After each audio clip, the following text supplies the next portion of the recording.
In today's practical, we will study about RRB, that is a regional rural bank, in detail. Okay, so in this topic, we will study the establishment of RRB, then capital structure of RRB, organization structure of RRB, and different functions of RRB. Okay, so we see one by one different points in RRB. So first of all, we see the origin of RRB. Okay, so long form of RRB, that is Regional Rural Bank.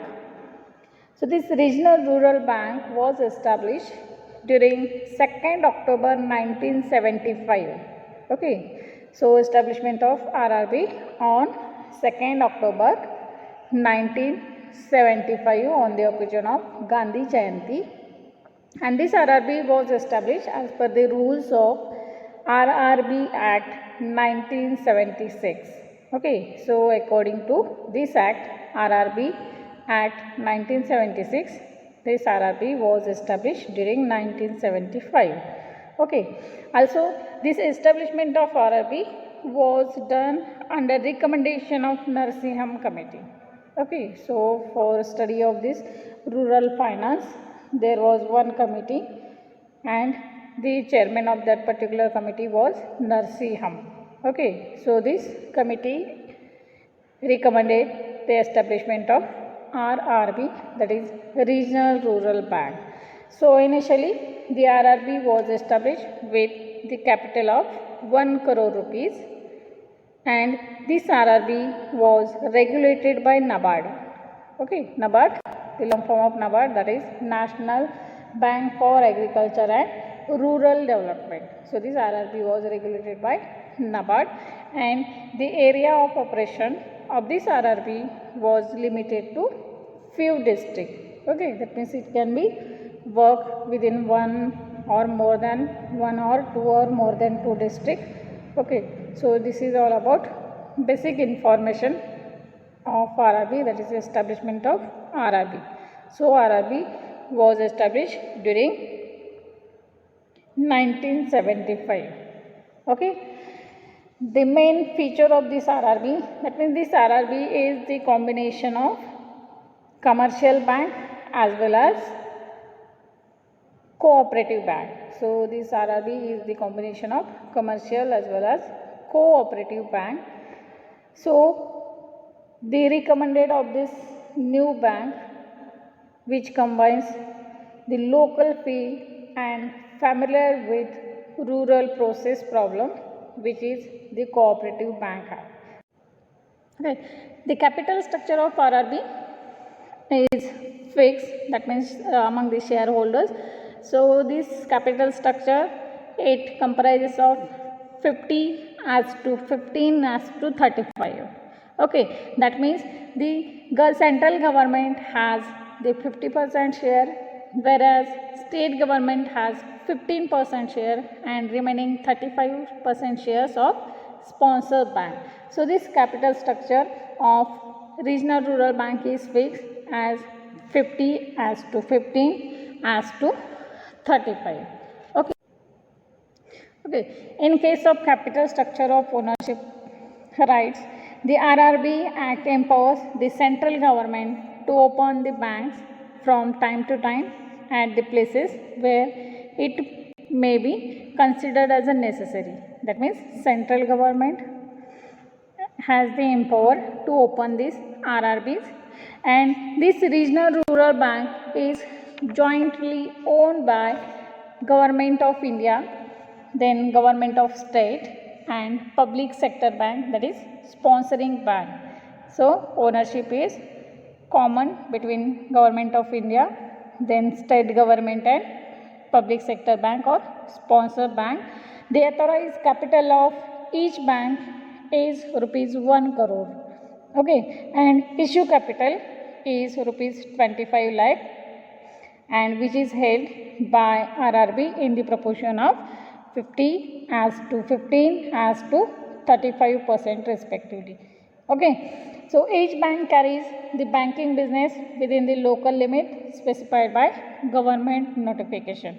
Okay, so this is all about capital structure of regional rural bank.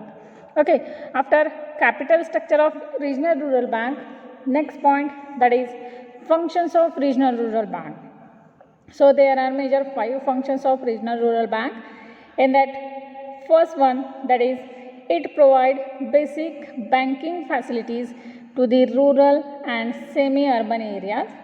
Okay, as like commercial bank, this regional rural bank provide different banking facilities such as withdraw of money, then advancement of loan, deposit, saving deposit, then ATM facilities. All these banking facilities are provided by this RRB. Then second function, that is give the effect to some governmental function. If there are some government project, in that particular project this RRB gives the effect or help. Then next, an important function of this RRB, that is RRB provide the bank related facilities such as locker facilities, internet banking facilities, etc. Next one, that is grant the credit facilities to people belonging in rural areas. So this RRB granting loan and advances particularly to small and marginal farmers, agricultural laborers, individually or in group or in cooperative societies, also for agricultural processing societies and cooperative farming societies, etc.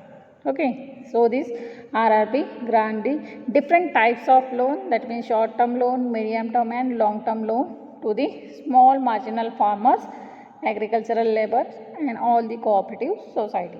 Okay, also this cooperative bank advance the loans to village artisans, small entrepreneurs, small traders and businessmen, etc.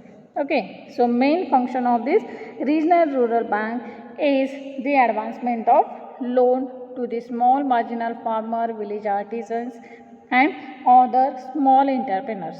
Okay, and after that, last function of RRB, that is accept the deposit from people. So this RRB also encourage the rural people the habit of saving. Okay, they accept the deposit from people in various ways, that is fixed deposit, recurring deposit or any other means. So these are the different functions of RRB. So main 2 functions, that is granting of loan and advances and second one is accepting deposit, are the functions of regional rural bank. Okay, so this is all about first practical, that is study of regional rural bank, in which we study the establishment of regional rural bank, then organizational structure, then capital structure, objectives and functions of regional rural bank. Okay, so in practical as well as in theory exam, question asked on this topic like explain the regional rural bank on following points. So there are different points like establishment, objectives, organizational structure, capital structure, function, etc. Okay, so there is one assignment to you student regarding the practical. So you have to collect the different schemes of regional rural bank and also you have to collect the different names of regional rural banks in India. Okay, so this is all about regional rural bank. Okay, so this is all about today's practical, that is regional rural bank. Okay, thank you all.